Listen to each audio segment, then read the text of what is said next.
제가 언젠가 설교 시간에 한번 이분의 이야기를 한 적이 있었는데, 미국 프로야구의 그 아주 전설적인 인물 중에 한 사람이 요기 베라라고 하는 이름을 가지고 있는 사람이 있습니다. 어, 정식 이름은 베라이고요. 요기라고 하는 것은 요가를 하는 사람인 것처럼 생겼다라고 그렇게 어떤 기자가 별명을 붙여줘서 그것이 마치 이름처럼 불려지는 그런 선수입니다. 이 선수는 뉴욕 양키즈라고 하는 팀에 1943년에 아마추어 선수로 입단을 하게 됩니다. 뉴욕 양키즈라고 하는 팀은 별명이 악의 제국이라고 불릴 정도로 어마어마한 재력을 가지고 미국 프로야구 선수들 중에서도 가장 잘하는 선수들을 다 그냥 싹쓸이를 해서 우승을 많이 하기로 유명한 그런 팀입니다.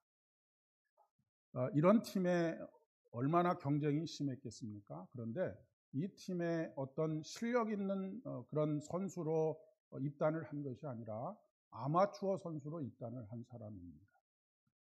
미국 프로야구는 메이저리그가 있고 트리플 A, 더블 A, 싱글 A, 그리고 그 밑에 또 여러 계단의 그런 팀들이 계속 있습니다. 근데 아마추어 선수로 선수 생활을 시작했다는 것입니다. 그리고 그 이후에 이제 정식으로 메이저리그에 올라와서 17년 동안 뉴욕 양키즈에서 활동을 했고, 그리고 마지막 1년은 같은 뉴욕에 있는 또 다른 팀인 뉴욕 매츠라고 하는 팀에서 1년 동안 선수 생활을 했습니다. 그리고 난 이후에 은퇴를 하고 그는 20년 동안 이 뉴욕 매츠와 뉴욕 양키즈, 뉴욕을 떠나지 않고 20년 동안 이 두 팀에서 감독 생활을 했습니다. 이 사람이 선수 생활을 한 20년일 조금 모자라게 했는데, 선수 생활을 하는 동안에 우승을 10번이나 했던 그런 아주 막강한 팀의 아주 전설적인 인물이고, 그리고 18번에 걸쳐서 거의 올스타에 뽑히지 않은 적이 없는 그런 아주 위대한 선수입니다. 그가 1973년에 뉴욕 매츠의 감독으로 있을 때에 남긴 아주 유명한 말이 있습니다. 그 말이 무엇이냐면 끝날 때까지 끝난 것은 아니다라고 하는 말입니다. 이 말은 지금까지도 모든 스포츠에서 통용될 뿐만 아니라 모든 인간의 삶 속에서 아주 그 사람들에게 각인되어지고 그것이 어떤 희망을 불어넣어주고 하는 그런 명언이 되었습니다. 이 말이 나오게 된 동기가 어디에 있느냐면, 마침 그 해에 그가 감독으로 있었던 뉴욕 매츠 팀이 그 1위를 하고, 그 미국 프로야구는 2개 양대 리그가 있고 거기에 또 3개의 또 디비전이 있고 굉장히 복잡한데, 어찌되었든지 간에 그 내셔널 리그에 3개의 디비전이 있는데 그 중에 한 팀에서 맨 꽁찌를 하고 있었습니다. 그 디비전의 1등과의 차이가 9.5게임 정도면 거의 시즌을 포기하고 다음 시즌을 준비해야 되는 그런 상황 속에 있었다라고도 할 수 있겠습니다. 그래서 기자가 조금 비아냥거리는 투로 이번 시즌에는 당신은 안 될 거야 라고 그렇게 이야기를 하자, 이 요기 베라가 아주 그 기자에게 쏘아 붙이듯이 한 말이 바로 그 말입니다. 끝날 때까지 끝난 것이 아니다 라고 하는 그런 말을, 유명한 말을 남기게 되었고, 그 말은 현실이 되었습니다. 그 해에 그 격차를 극복하고 맨 마지막에 1등으로 올라서게 되었고, 물론 월드 시리즈라고 하는 것까지 최종전에까지 여러 가지 그 단계를 거쳐서 올라가 가지고 3승 3패에서 7차전에 패해서 월드 시리즈를 우승하지는 못했지만 어마어마한 성과를 나타내게 된 그런 사람의 이야기입니다. 물론 이 이야기는 끝날 때까지 끝나는 것이 아니다라고 하는 이야기는 누구나에게 다 보편적으로 이루어질 수 있는 일은 아닙니다. 요기 베라가 그 말을 했다고 하더라도 요기베라가 그때에 1등을 할 수 없었을지도 모릅니다. 그런데 오늘 우리가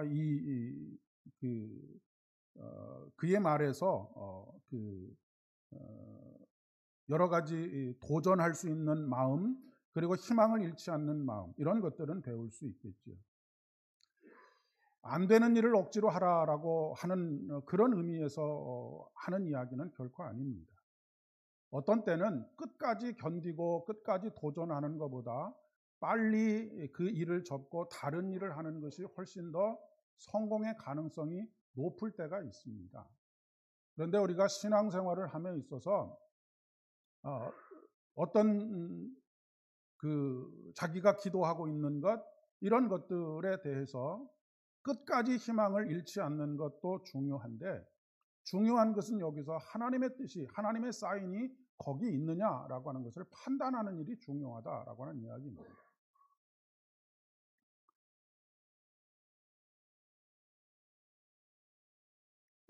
저는 룻과 나오미의 이야기를 통해서 누구를 떠올리게 되느냐 하면 아브라함을 떠올리게 됩니다. 룻과 나오미가, 특별히 나오미가 다시 베들레헴으로 돌아오게 된 동기가 어디에 있느냐? 그는 그냥 실패했기 때문에 돌아온 것이 아닙니다. 더 이상 어떤 방법이 없기 때문에 돌아온 것이 아닙니다. 룻기 1장 6절의 말씀에 보면 여호와께서 자기 백성을 돌보시사 그 땅에 풍년이 들게 하셨다라고 하는 사인을 보고 움직이기 시작했다라고 하는 것입니다. 아브라함이 왜 갈대아 우르에서 아무런 보장이 없는 그 길을 떠나게 되었습니까? 하나님께서 약속하신 그 땅, 갈 바를 알지 못하지만 하나님을 신뢰하고 하나님의 사인이 있었기 때문에 그 길을 떠났던 것입니다. 그냥 하나님의 사인이 없이 무작정 달려들어서 긍정적인 생각을 가지고 이것은 하면 된다, 끝까지 하면 된다, 포기하지 않으면 된다 라고 하는 그런 차원의 이야기가 아니라고 하는 것입니다.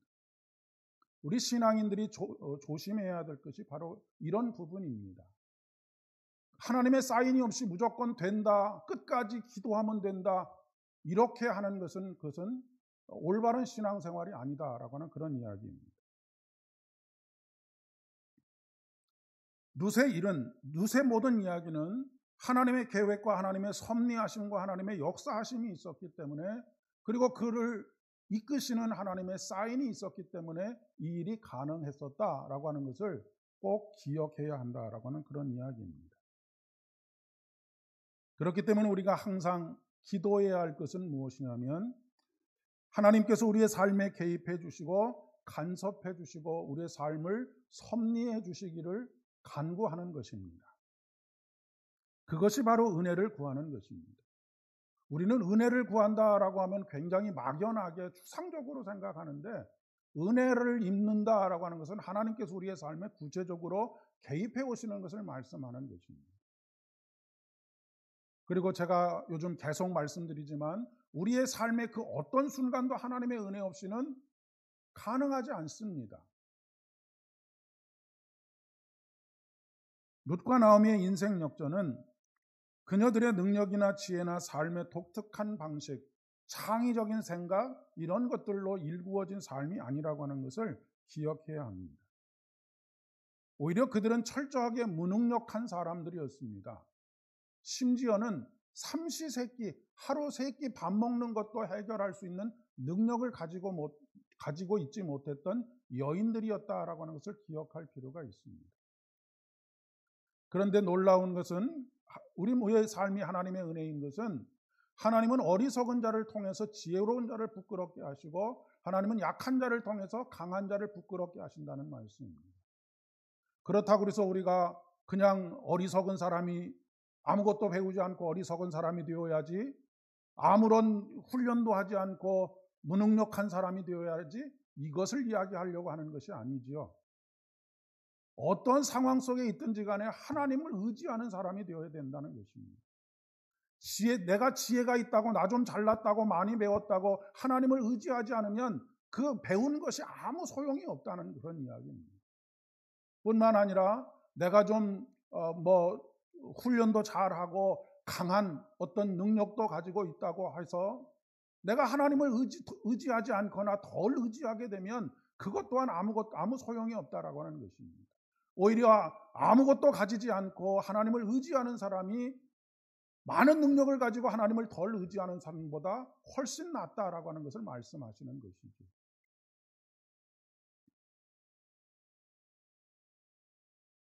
그래서 우리가 최종적으로 하나님의 은혜로 살아가는 사람들이 최종적으로 고백할 수 있는 고백이 무엇입니까? 하나님께서 하셨습니다 라고 하는 고백입니다. 존경하는 목사님들이 은퇴하시는 자리에 가보면 공통적으로 하시는 마지막 말씀이 그 말씀입니다. 나같이 부족하고 연약하고 아무런 능력이 없는 사람을 하나님께서 사용하셔서 하나님께서 모든 것을 하셨습니다. 우리의 신앙의 삶도 마찬가지입니다.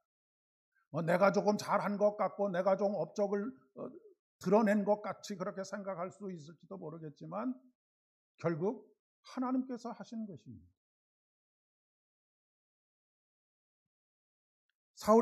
사도 바울이 말하고 있는 것처럼 우리 인생은 그렇기 때문에 모든 것이 하나님의 은혜입니다. 오늘 말씀의 13절의 시작이 어떻게 하고 있느냐면 이에 보아스가 룻을 맞이하여 아내로 삼고 그에게 들어갔더니 여호와께서 그에게 임신하게 하심으로 그가 아들을 낳았다라고 말씀하고 있습니다. 하나님께서 일하셨다라고 하는 것을 가장 명확하게 나타내고 있는 그런 구절입니다. 누가 그에게 임신하게 하셨다고요? 보아스가 룻을 임신하게 했다라고 그렇게 표현하지 않습니다. 하나님께서 그를 임신하게 하셨다라고 말씀하고 있습니다. 모든 것의 주도권을 하나님께서 갖고 계시다라고 하는 것을 말씀하고 있는 것입니다. 물론 사람을 통해서 일하십니다. 보아스를 통해서 아이를 갖게 하셨지요. 하지만 그 일을 주도하고 계시는 분이 누구냐면 바로 하나님이시다라고 하는 것을 이야기하고 있는 것입니다. 보아스의 나이가 얼마인지, 그가 결혼을 했었던지, 지금 그에게 아내가 있는데 또 다른 아내로 룻을 아내로 맞이했는지 그것을 우리는 알 수는 없습니다.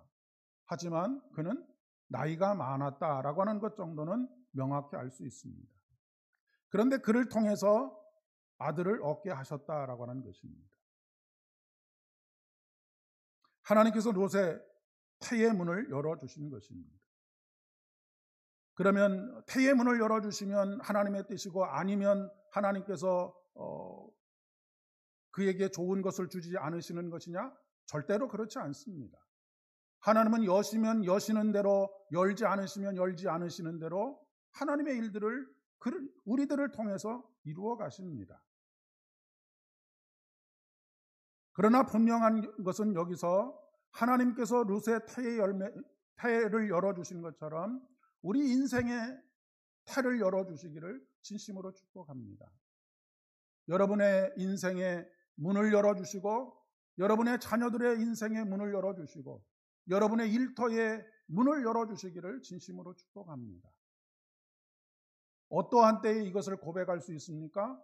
우리 인생이 나의 능력이나 지혜를 가지고 개척해가는 것이 아니라 문을 열기 위해서 노력하기 때문이 아니라 하나님께서 이 일을 하신다라고 하는 것을 고백할 때 가능한 것입니다.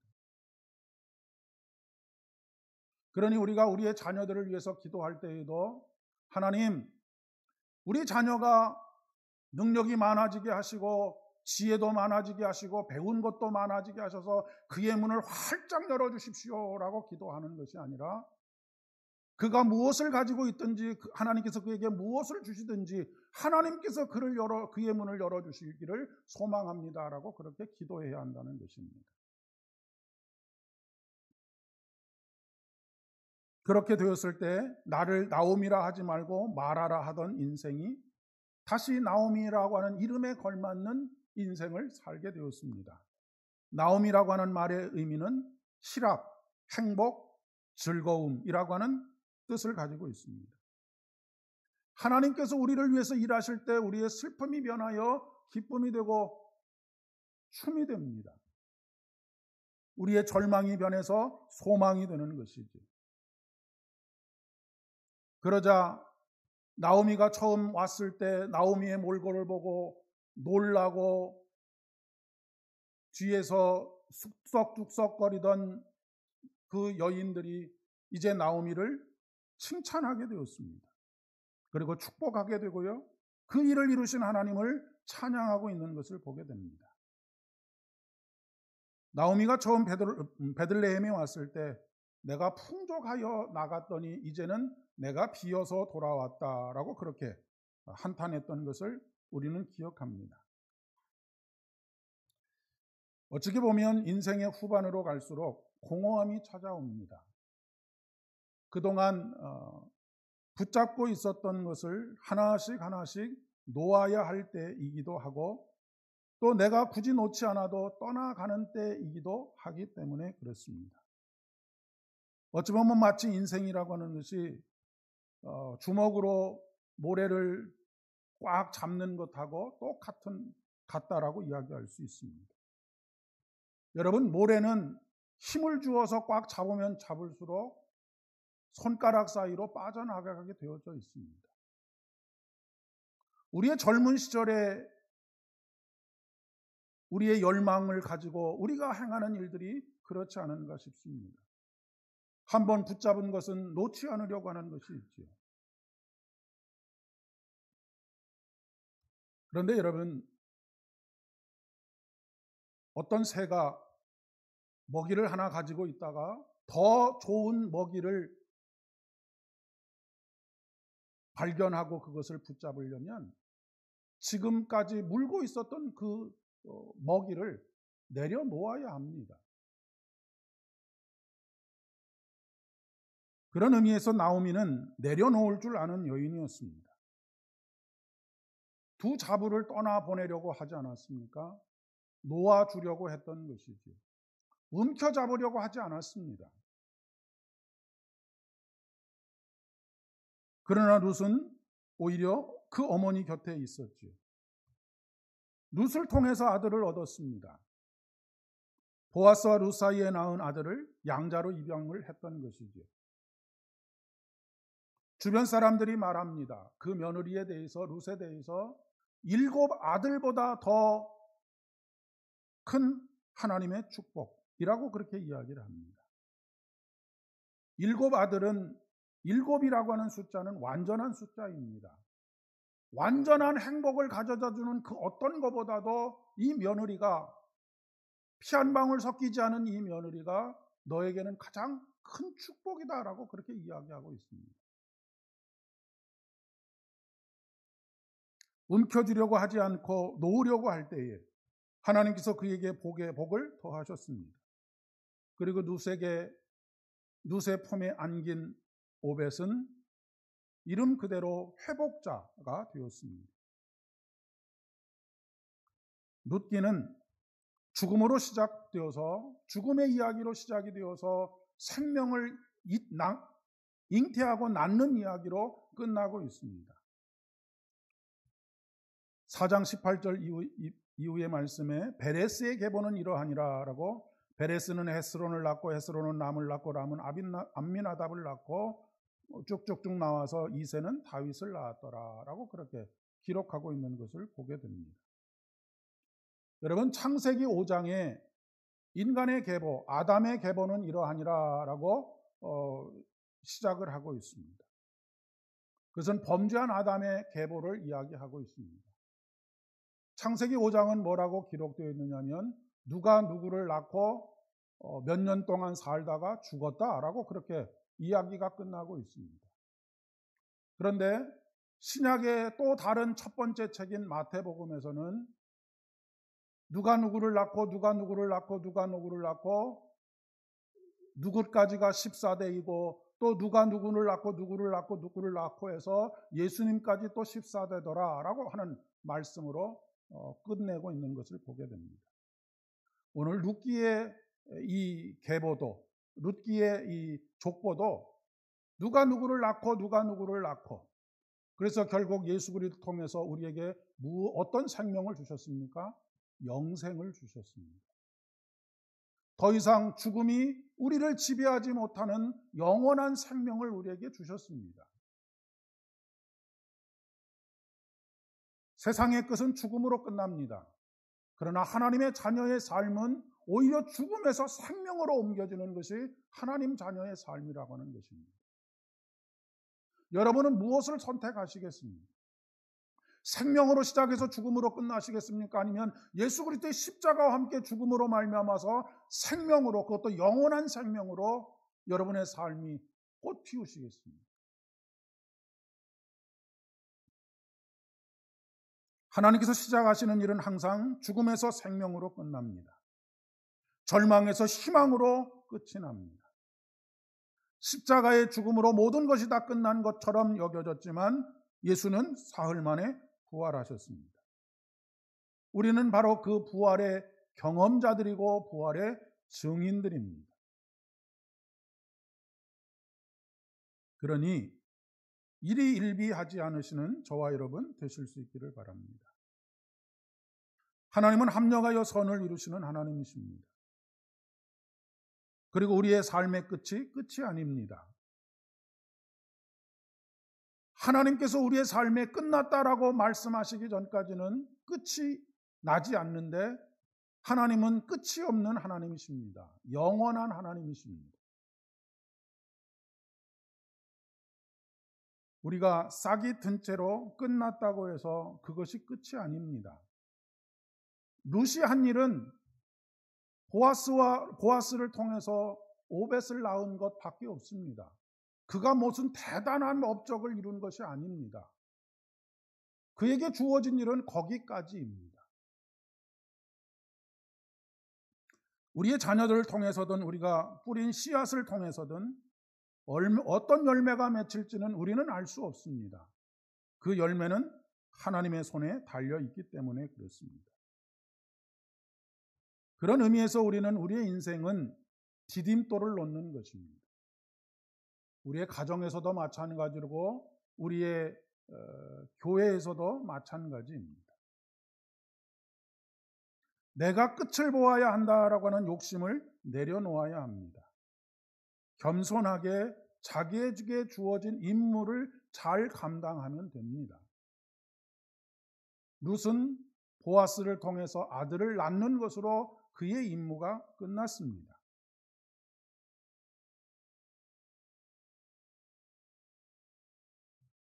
그리스도인들은 불가능에 도전하는 사람들이 아닙니다. 그리스도인이라고 하는 것은 하나님의 계획하심과 섭리하심에 우리의 삶을 맡겨드리는 삶입니다. 한때 한국 교회를 휩쓸었던 긍정의 힘이라고 하는 것이 얼마나 비신앙적인가라고 하는 것 우리가 꼭 깊이 생각해야 합니다. 우리는 예수 그리스도 안에서만 긍정된 사람입니다. 그분의 십자가 안에서만 긍정된 사람입니다. 그리고 그분의 뜻대로 이루어지는 것이 만사 형통하는 것입니다. 그렇기 때문에 예수 안에서 우리의 삶에 일어나는 모든 일들은 다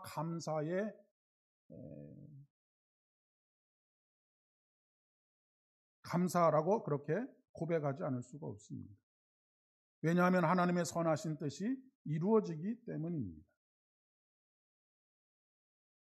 우리의 뜻대로 되는 것은 마치 우리 손에 날이 바짝 선 칼을 쥐어주는 것하고 똑같습니다. 그것을 잘 사용하면 다행이지만 잘 사용하지 못하면 나를 상처내기도 하고 남을 상처내기도 하게 되겠기 때문에 그렇습니다. 어찌 보면 우리는 점 하나를 찍고 가는 것이라고 이야기할 수 있습니다. 그리고 그 점들이 하나의 선으로 만들어질 때 그것이 역사가 되는 것입니다. 그 점을 이어가시는 분이 누구이십니까? 모든 세상의 처음이시고 마지막이 되시고 모든 것이 되시는 우리 하나님이십니다. 교회 일도 그렇고 모든 일이 내가 있을 때 가장 잘했다라고 하는 소리를 듣는 것만큼 어리석은 일이 없습니다. 하나님께서 우리를 무엇으로 평가하실까요? 내가 있을 때 가장 잘했다라고 하는 평가를 받는다는 얘기는 나는 후일을 위해서 아무것도 준비하지 않았다라고 하는 것을 이야기하는 것이기도 합니다. 여러분 한번 거꾸로 이렇게 한번 생각을 해보시기를 바랍니다. 아버지는 높은 자리에 올라가고 명예로운 자리에 올라가고 권력 있는 자리에 올라갔습니다. 그것으로 끝나고 자녀들은 형편없는 삶을 살게 되었습니다. 그러면 그 사람은 어떤 평가를 받아야 할까요?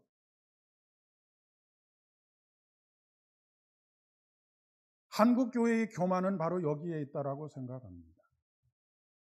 한국교회의 초기 모든 지도자들과 성도들이 한 마음으로 다음 세대를 위해서 하나의 디딤돌을 놓는 심정으로 순교의 피를 흘렸습니다. 그런데 교회가 막 커지는 그때에 나의 능력으로, 나의 영적인 능력으로 내가 이 교회를 이루었다라고 하는 많은 사람들, 물론 모두가 다 그런 것은 아닙니다.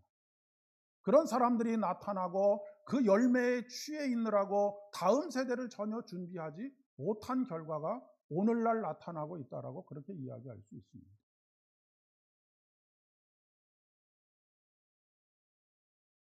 저는 우리 교회가, 그리고 저 자신도 그렇지만 그분 때가 가장 우리 교회의 황금기였다, 이때가 제일 황금기였다라고 하는 그런 이야기보다는 그분들 때문에 오늘 우리들이 있다라고 하는 그런 이야기를 하게 되는 그런 공동체가 되었으면 참 좋겠습니다. 그분이 디딤돌을 하나 놓았기 때문에 우리가 그 디딤돌을 발판으로 또 다른 다음 걸음을 내디딜 수 있게 되었다라고 하는 그런 공동체입니다. 여러분이 자식들을 위해서 그렇게 희생하시는 이유가 무엇입니까? 자식들의 인생에 하나의 디딤돌을 놓기 위해서 그렇게 희생하시는 것 아닙니까? 우리의 신앙생활도 마찬가지입니다. 하나님의 일은 우리 대에서 끝나는 것이 아닙니다. 룻에게서 끝나는 것이 아니라 룻을 통하여서 다음 디딤돌이 되어지고 또 다음 디딤돌이 되어져서 그것이 이 세상을 구원하는 예수 그리스도의 오심으로 나타나게 된 것입니다. 그러면 하나님은 무엇으로 평가하시겠습니까? 어떻게 디딤돌을 잘 놓아서 이 하나님의 역사를 잘 달려갈 수 있도록 했느냐를 가지고 평가하지 않으시겠습니까?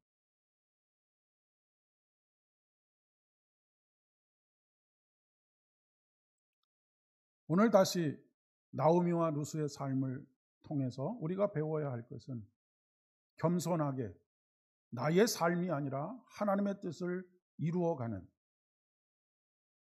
그런 겸손함, 그리고 늘 하나님의 사인에 민감하게 움직이는 그런 믿음의 결단들, 이런 것들이 우리에게 필요하다라고 그렇게 믿습니다. 꿈꾸는 산막을 시작하는 이유는 단순히 우리 교회에 어르신들이 많기 때문이 아닙니다. 우리 교회에 또 다른 하나의 디딤돌, 영적인 디딤돌을 놓기 위해서 시작하는 것입니다. 그러니까 여러분 이 일을 위해서 많이 기도해 주셔야 합니다. 함께 기도드리겠습니다. 은혜가 풍성하신 아버지 하나님, 감사를 드립니다.